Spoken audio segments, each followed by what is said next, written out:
السلام علیکم ورحمۃ اللہ۔ میں ہوں محمد اسرافل اور آپ دیکھ رہے ہیں میرا یوٹیوب چینل فقط جانکاری۔ پیارے ناظرین، ہمارے معاشرے میں کچھ لوگ قربانی کرنے میں بہت بڑی غلطی کر لیتے ہیں کہ کبھی کسی سال اپنے نام سے قربانی کر لیتے ہیں اور کسی سال اپنی بیوی کی طرف سے، یعنی ہر سال نام بدلتے رہتے ہیں۔ اسی طرح کچھ لوگوں کا عقیدہ بنا ہوا ہے کہ بڑے جانور میں لگاتار 7 سالوں تک قربانی دے دینے سے قربانی ساقط ہو جاتا ہے، اب اس کی جگہ بیوی یا اولاد کے نام سے قربانی کرواتے ہیں۔ تو ان تمام باتوں کو ہم اس ویڈیو میں تفصیل کے ساتھ سمجھیں گے کہ قربانی اصل میں کس پر واجب ہے اور کس پر نہیں۔ اس سے پہلے ایک چھوٹی سی گزارش کروں گا کہ اگر آپ نے ابھی تک میرے چینل کو سبسکرائب نہیں کیا ہے تو لازمی کر لیں۔ تو چلیے ویڈیو شروع کرتے ہیں۔ بسم اللہ الرحمن الرحیم۔ قربانی ہر مسلمان پر واجب ہے جو عاقل، بالغ اور مقیم ہو، اور اس کی ملکیت میں 52.5 تولہ چاندی یا اس کی قیمت کا مال ہو، اور اس کی ضرورت اصلیہ سے زائد ہو، اور یہ مال خواہ سونا چاندی یا اس کے زیورات ہوں، یا مال تجارت ہو، یا ضرورت یعنی حاجت سے زائد گھریلو سامان ہو، یا رہائش کے مکان سے زائد مکانات اور جائیدادیں وغیرہ ہوں۔ قربانی کے لیے اس مال پر سال بھر کا گزرنا بھی شرط نہیں ہے اور نہ اس کا تجارتی ہونا شرط ہے۔ اگر کوئی شخص قربانی کے 3 دنوں میں سے آخری دن بھی کسی صورت سے مال کا مالک ہو جائے تو اس کا قربانی واجب ہے۔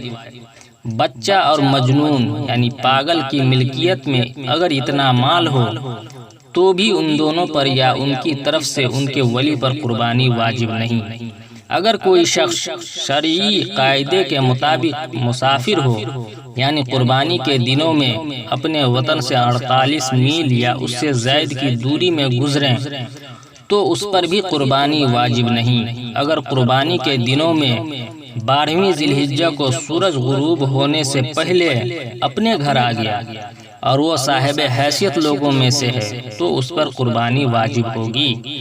اور اگر کوئی شخص ایسا ہے جو صاحب حیثیت نہیں، یعنی مذکورہ بالا نصاب نہیں ہے، تو شرعاً اس پر قربانی واجب نہیں۔ لیکن اگر اس نے قربانی کے دنوں میں قربانی کی نیت سے کوئی جانور خرید لیا تو اسی جانور کی قربانی اس پر واجب ہو جاتی ہے، کیونکہ غریب آدمی کے لیے قربانی کی نیت سے کوئی جانور خریدنا نظر کے حکم میں ہو جاتا ہے، جس کا پورا کرنا بندہ کو واجب اور ضروری ہو جاتا ہے۔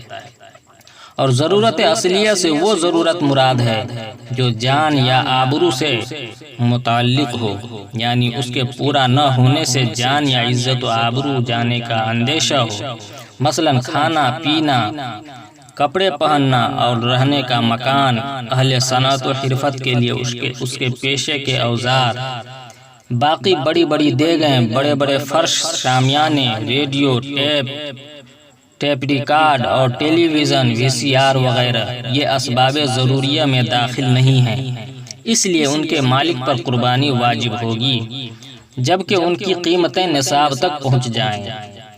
جس طرح مردوں پر قربانی واجب ہے اسی طرح عورتوں کے ذمے بھی قربانی واجب ہے، بشرطے کہ ان کے پاس ذاتی زیورات ہوں یا اتنا مال یا جائیداد ہو جو نصاب کے برابر ہو۔ قربانی صرف اپنی طرف سے واجب ہے، اولاد کی طرف سے واجب نہیں، یعنی کسی اور عزیز و اقارب کی طرف سے بھی واجب نہیں۔ مثلا کسی کی 10 اولادیں ہیں اور سب ایک ساتھ رہتے ہیں، باپ کی زندگی میں صرف باپ پر قربانی واجب ہوگی، یعنی اپنے نام سے وہ قربانی کرے۔ اور اگر بیوی صاحب حیثیت یعنی صاحب نصاب ہے تو اس کو بھی اپنی طرف سے قربانی کرنا واجب ہے۔ شوہر کی قربانی بیوی کی طرف سے یا بیوی کی قربانی شوہر کی طرف سے کافی نہیں ہوگی، ہر ایک کو علیحدہ علیحدہ قربانی کرنا ضروری ہے۔